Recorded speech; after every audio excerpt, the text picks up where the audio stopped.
Hey guys, my name is David, and you are watching Stories Told. Today, I am going to explain a crime, drama, thriller movie called Run Hide Fight. Please be aware, the video contains spoilers. We start the movie with Zoe and her father, Todd, are hunting. Zoe is learning how to hunt and her father is explaining to her how to handle a rifle. They are having breakfast but she is having difficulties processing her mother's death, so she often imagines and talks to her. Louis enters the house to hurry Zoe up and save her from her dad's preach. The local bullies insult them and push them off the road. The car struggles to start and they spot one of their schoolmates setting up a device on a field. They don't think much of it as it is senior prank day, so they write it off as a preparation for a prank. Louis asks Zoe if she goes to her locker or not, but she says she is going to check it before lunch as she is already late from class. She attends math and chemistry class. She then goes to her locker and sees that Louis asked her to prom. The device planted before blows up, creating fire on the field. Kip leaves a bag at the reception just before lunch break begins. Louis and Zoe talk about the prom invitation but Zoe refuses it. Louis accidentally spills his drink on her, so Zoe has to go to the bathroom to clean herself. Meanwhile, a wooden shack explodes. A girl leaves the bathroom in a hurry and bumps into Zoe. Zoe checks the toilet and removes the ceiling panel. We see that a gun's mark is left in the dust. Jennifer, her late mother, is talking to her again about the anger issues she's having lately. A van rams into the building and 3 of their schoolmates enter the cafeteria. They shoot 3 students and Tristan stabs the PE teacher. One injured student enters the bathroom but dies in Zoe's hands. Tristan gives a speech about him being in charge and confronts one of his bully.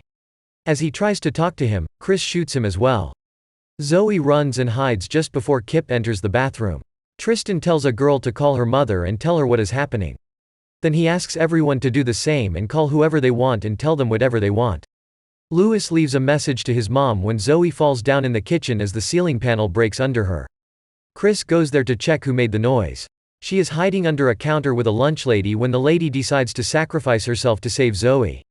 The town's police and fire department is busy with all the fires around the town, so they are slower than usual to react to the calls.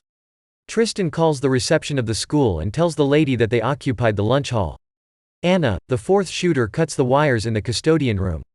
Tristan asks everyone to grab their phones and livestream the events on any social media they are on. Zoe escapes the building and warns other students about what happened inside. Tristan tells the livestream viewers that if any social media platform shuts down the stream, he is going to kill even more students. The vice principal enters the hall and tries to talk with Tristan. He is trying to make Tristan quit his plans, but Tristan thinks he was unfair with him and wasn't caring that much about him before. He orders Chris to kill the principal. Chris then spares the school guard's life, as he isn't important enough. Cora and Zoe are trying to warn students but they think it is just a prank and nothing serious. Tristan asks who has the most viewers and Louis has more than 1,000. So he invites him to be his main cameraman. Zoe breaks a window and manages to evacuate a classroom of students. Andrew is streaming when he notices the van they came with is full of explosives. Zoe switches the fire alarm and the teachers start emptying their classroom.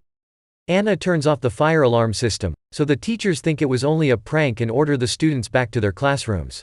Sheriff Tarsi is struggling to get to the school and tells his colleagues to only go in if it is an active shooting situation. If it is a hostage situation, they should try and negotiate with the shooters. Anna then turns off the electricity. Zoe runs around and tries to warn as many students as possible. She slips because someone spilled oil on the floor. The reception makes the announcement about the lockdown when the bag Kip left there earlier blows up. Tristan checks the news and gets frustrated when the channels are sending reporters instead of putting his stream on TV. Zoe is looking for a phone when Anna checks the scene. She lays down next to the corpse and pretends she's dead. Anna records trampling on her hand but she manages to hide her pain and Anna walks away. Kip notifies Tristan about a TV channel warning the audience about graphic content, meaning they might air the livestream. Zoe tries to tell one of the teachers to break the windows and escape as the lockdown was planned and the shooters wanted to keep everyone in their place. As she tries to convince the teacher, Anna shoots her on the leg from a distance. She opens her locker and uses it as a shield.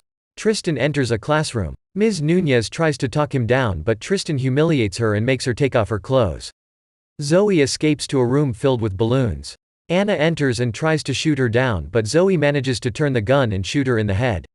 Tristan is about to kill the naked Ms. Nunez when Louis tells him the viewers are interested in him and they are asking questions. Tristan is a narcissist, so he can't resist it and shifts his attention to the viewers. Zoe checks Anna's body and takes her keys. The gun is empty as she killed Anna with the last bullet. She also takes her phone, so from now on, she can hear what the shooters are communicating.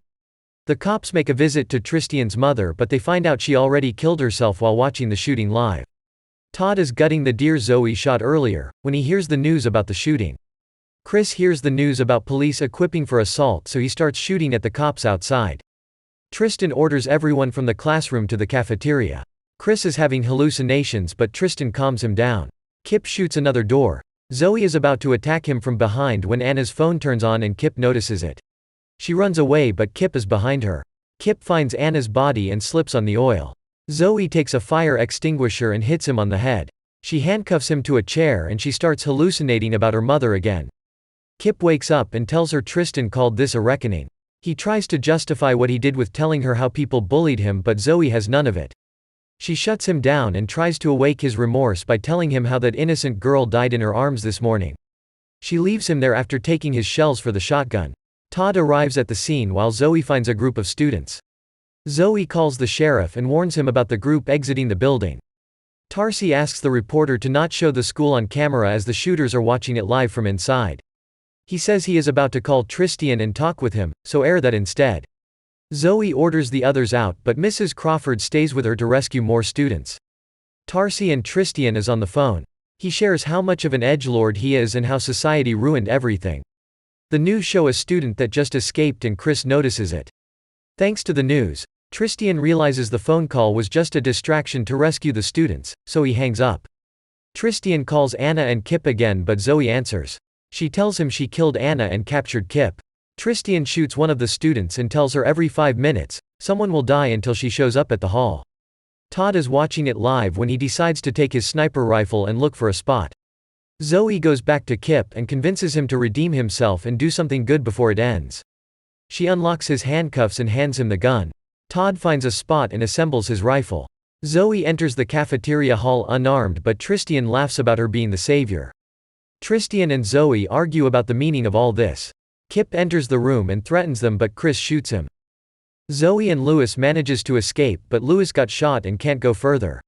She puts him down to a couch and kisses him when Lewis tells her there are explosives in the van. Todd repositions with his rifle. Zoe opens the hydrogen taps in the chemistry lab. She ignites it to scare Chris. Chris goes on about his hallucinations and make up stories when Zoe throws acid on his face. He drops his gun but manages to throw Zoe into a cabinet. He is about to shoot Zoe when Todd takes a shot and kills Chris. The SWAT team arrests Todd. Tristan calls Chris and gets frustrated when he isn't answering. Zoe sends a picture of his body to him and taunts him as she walks back to the hall. Tristan takes a bucket out of the van and orders a student to bring it with him. They walk down the corridor when Zoe spots them from behind. She heads back to the cafeteria hall and orders the remaining students to leave. She checks the van and sees that only 44 seconds left until the explosion, so she drives the van outside where it blows up without harming anyone. The SWAT group begin their assault and about to arrest Zoe, when someone blows up behind them. The officer puts zip ties on her hands and she starts crying as her mother walks away. Sheriff Tarsi expresses his gratitude towards her and she asks him a favor in return. She asked him to let her talk to her dad. As she is sharing a moment with Todd, she sees Tristan fleeing the scene in disguise. She asks her dad where his rifle is and he tells her it is where he left it. She grabs it and chases after Tristan. He grabs a box from under a bridge with money, keys and a passport in it. Zoe aims her rifle at him and takes her shot. She taunts him one more time and repeats her dad's words when they were hunting. She leaves him there as he suffocates in his own blood. Thank you for watching. If you enjoyed the video, please leave a like and subscribe.